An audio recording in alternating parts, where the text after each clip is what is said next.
പത്തനാപുരത്ത് നമുക്കൊരു tough fight ആണ് ഇത്തവണ നടക്കുന്നത്. KB ഗണേഷ് കുമാറിന് വലിയ പോരാട്ടം വെല്ലുവിളി ഉയർത്തുന്നുണ്ട് അവിടെ ജ്യോതികുമാർ ചാമക്കാല. KB ഗണേഷ് കുമാർ ഇപ്പോൾ മാധ്യമങ്ങളോട് സംസാരിക്കുകയാണ്, കേൾക്കാം. എന്ന് പ്രതീക്ഷിക്കുകയാണ്. തീർച്ചയായും കേരളത്തിലെമ്പാടും LDF ഞാൻ വടക്കൻ ജില്ലകളിൽ പാലക്കാട് ജില്ലയിലൊക്കെ പോയിരുന്നു. അവിടെയെല്ലാം LDF തന്നെയാണ് മുൻതൂക്കം ഉണ്ടാകാൻ പോകുന്നത്. അത് കുഴപ്പമൊന്നുമില്ല. അത് ഞാൻ പടക്കം വാങ്ങിച്ചിട്ടില്ല. ഞാൻ 5 തവണ ജയിച്ചപ്പോഴും പടക്കം വാങ്ങിച്ചു വെച്ചില്ല. അതുകൊണ്ട് അതൊക്കെ ഓരോരുത്തർക്ക് അങ്ങനെയൊക്കെ ആഗ്രഹിക്കുന്നതിന് കുഴപ്പമൊന്നുമില്ല. ജനങ്ങളല്ലേ തീരുമാനിക്കും. നാളെ വോട്ടെണ്ണുമ്പോൾ അറിയാം കറക്റ്റായിട്ട്. എക്സിറ്റ് പോളുകൾ വരുമ്പോൾ ഈ UDF പറയുന്ന പോലെ വലിയൊരു മുന്നേറ്റമൊന്നും ഒരു എക്സിറ്റ് പോളും പ്രവചിക്കുന്നില്ല. അതെ, അപ്പോൾ നേരിയൊരു ഇതിലെങ്കിലും വരും എന്നുള്ളതാണ് LDFന്റെ നേതാക്കൾ അവസാന നിമിഷം പറയുന്നത്. അങ്ങനെ ഒരു മൂന്നാമതും ഒരു ഭരണം ലഭിക്കുമെന്ന് തന്നെയാണ് വിശ്വസിക്കുന്നത്. തീർച്ചയായിട്ടും അങ്ങനെയാണ് പ്രതീക്ഷിക്കുന്നത്. കാരണം ജനങ്ങൾക്ക് ഏറ്റവും അധികം ഉപകാരം ചെയ്ത കേരളത്തിൻ്റെ ചരിത്രത്തിലെ ഏറ്റവും കൂടുതൽ ജനോപകാരപ്രദമായ കാര്യങ്ങൾ ചെയ്ത സർക്കാർ, അഴിമതിയില്ലാത്ത സർക്കാർ, ഈ സർക്കാരിനെ ജനങ്ങൾ അംഗീകരിക്കും എന്ന് തന്നെയാണ്.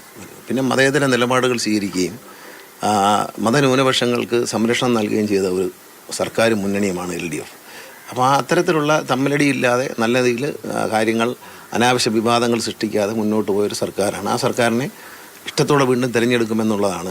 ഈ ഒരു സർവേയിലും തരംഗമൊന്നും പറയുന്നില്ല. അതിൻ്റെ അർത്ഥം ഒപ്പത്തിനൊപ്പം വരും. ഞങ്ങൾ നേരത്തെ പറയുന്നതാണ്, ഒപ്പത്തിനൊപ്പം വന്ന് ഞങ്ങൾ മുന്നിലേറും എന്നുമാണ് ഞങ്ങൾ അന്നും പറയുന്നത്. ഇപ്പോഴും അത് തന്നെയാണ് പറയുന്നത്. ഈ വെള്ളാപ്പള്ളി നടേശന്റെ പ്രസ്താവനയായിരുന്നു ഇലക്ഷനിൽ ഏറ്റവും കൂടുതൽ ചർച്ച ചെയ്യപ്പെട്ട കാര്യം.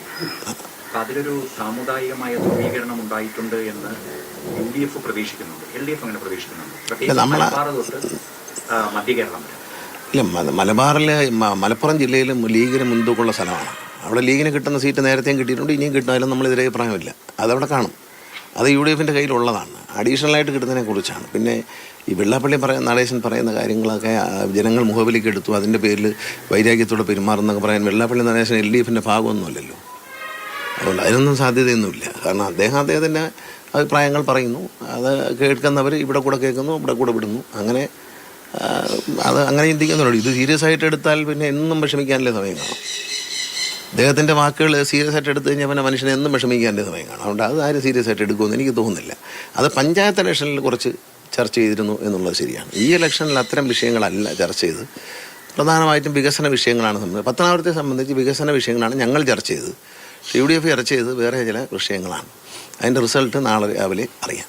റിസൾട്ടൊന്നും വന്നില്ല, പക്ഷേ മുഖ്യമന്ത്രി ആരാകണമെന്നുള്ളതിനെ ചൊല്ലി കാര്യമാണ് ഇപ്പോൾ നടക്കുന്നത്. ഇല്ല, അത് തന്നെ നാണക്കേടല്ലേ. പിന്നെ മാധ്യമങ്ങൾക്കും ഈ തമാശ കാണാൻ ആഗ്രഹിക്കുന്നവർക്കും UDF വന്നാൽ കൊള്ളാമെന്നുണ്ട്. കാരണം വേറൊന്നുമല്ല, രാവിലെ എണീച്ചാൽ ആരെങ്കിലുമൊക്കെ എന്തെങ്കിലും കോമാളിത്തരങ്ങൾ കാണിക്കും. അപ്പം നമുക്ക് നിങ്ങൾക്ക് നല്ല കണ്ടന്റ് കിട്ടും. അതിന് വേണ്ടിയിട്ടാണ്. കാരണം ഒന്നുമില്ല.